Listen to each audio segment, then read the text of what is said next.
김대중 전 대통령 사저가 대한민국을 뜨겁게 달구고 있다. 감당하기 어려운 더위와 치솟는 물가에도 정치인들은 아랑곳하지 않는다. 김대중 대통령의 셋째 아들 김홍걸 씨가 개인 자격으로 사저를 팔았는데 이를 더불어민주당 정청래 의원이 문제를 제기한 것이다. 정청래 의원은 김대중 대통령 사저를 국비로 매입해서 역사공원으로 조성하자고 주장하였다. 그것도 국민 세금으로. 필요하면 서울시, 마포구 예산까지 동원해 구입하자고 한다. 그는 국민의 세금을 허투루 써도 된다고 생각하는 모양이다. 정청래 의원은 김대중 전 대통령을 대한민국 민주주의와 인권의 상징, 한반도 평화, 대중경제론, 노벨 평화상 수상자로 세계적 명성을 떨친 지도자라 칭송했다. 그러나 국민은 김대중 대통령이 북한 독재자 김정일에게 돈을 퍼주어 핵무기를 만들겠다는 사실을 기억하고 있다.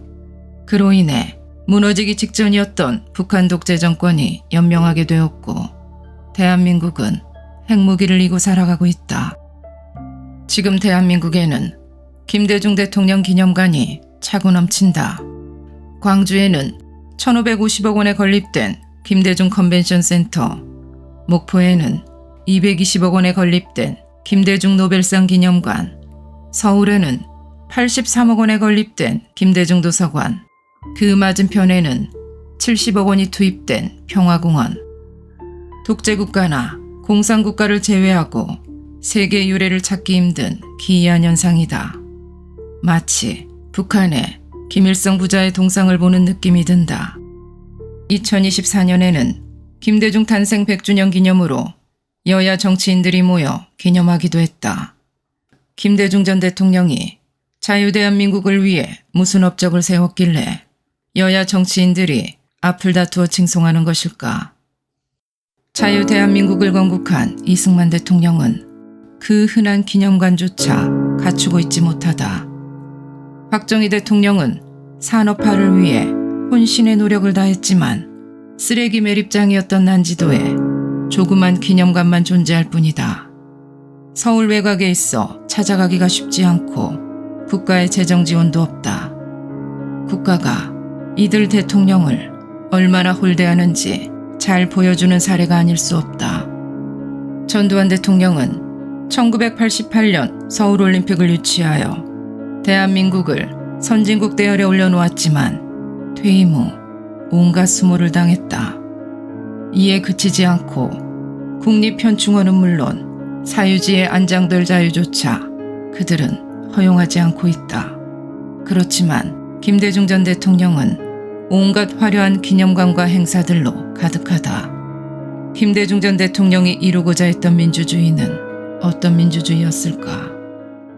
김대중의 대중경제론은 박정희 대통령의 수출 주도형 경제를 반박한 원시시대로의 회귀를 꿈꾸는 이론이었다. 조정래, 태백산맥에 등장했던 인물인 빨치산 출신 박현채의 민족경제론을 차용했던 이론이었다.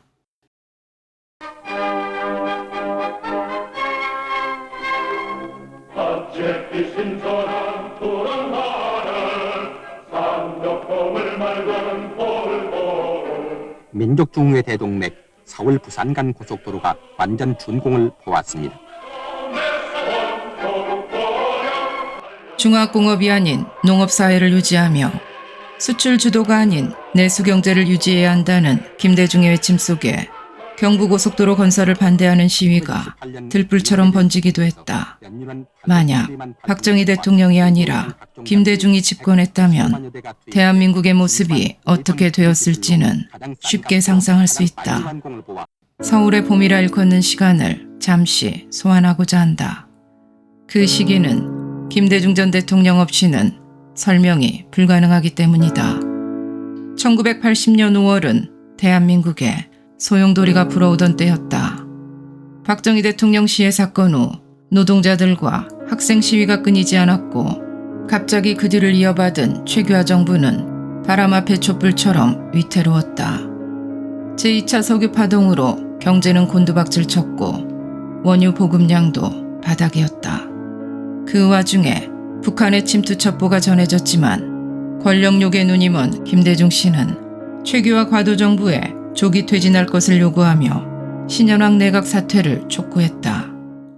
1980년 5월 11일 김대중은 전북 정읍의 동학제에 참가하여 그의 정체성을 드러내는 연설을 하였다. 그중 일부를 들어보자. 이 동학은 근대화와 민족주의 이 두 기둥의 정신에 의해서 이 나라 역사의 처음으로 이와 같은 근대적 국가의 사상을 나타낸 것이며 이것은 그 이후에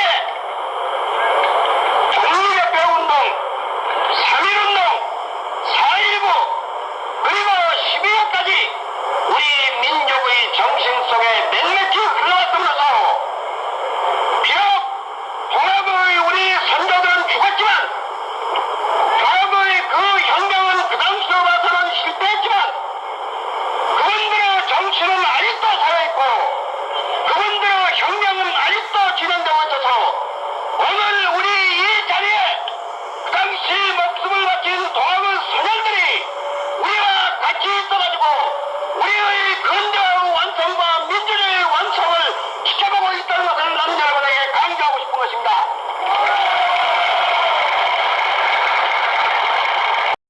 김대중은 동학운동을 가리켜 근대화와 민족주의를 상징한다고 정의 내리며 독립협회 4.19, 11.6의 모태가 된다고 연설하였다. 부패 관료들에 대항하여 일으킨 동학운동은 결국 또 다른 형태의 약탈과 살인, 외세의 개입을 가져온 부끄러운 역사임이 틀림없지만 그 동학 정신이 박정희 대통령을 시해하는 12.6을 일으켰다고 자랑스레 외쳤다. 또 다른 연설 내용이다. 내가 여러분께 말씀하고자 하는 것은 오늘날 우리 국군의 방위 태세가 이와 같이 튼튼하고 미군이 여기 주둔해 있는 한 북한 공산군은 정면 남침은 거의 절대로 불가능합니다. 이것은 중국과 소련도 그러한 정면 남침을 찬성하지 않습니다. 그러면 유일한 길은 월남식으로 국민 속에 침투해서 국민의 지지를 받아가지고 도시계리나 농촌계리나 게리라전을 하는 것입니다. 김대중은 미군이 주둔하는 한 북한의 전면 남침이 없을 것이라 안심시키면서 유일한 길은 월남식으로 도시 게릴라, 농촌 게릴라를 통한 국민의 지지를 얻는 길이라 외치고 있다. 그러나 그가 연설하기 하루 전인 1980년 5월 10일 일본 내각조사실에서 북한 침투 첩보가 중앙정보부에 전해진 상태였다. 김대중은 어떤 의도로 정읍을 방문했던 것일까?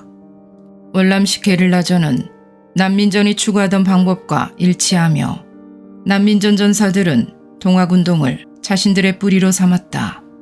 그리고 김대중이 외치던 국민의 지지를 얻는 길이 일주일 뒤에 벌어졌다. 전라북도 정읍은 이승만 대통령이 남한의 단독 선거를 선포하신 곳이다. 그곳에서 김대중은 농촌 게릴라, 도시 게릴라전을 외치면서 국민을 선동했다.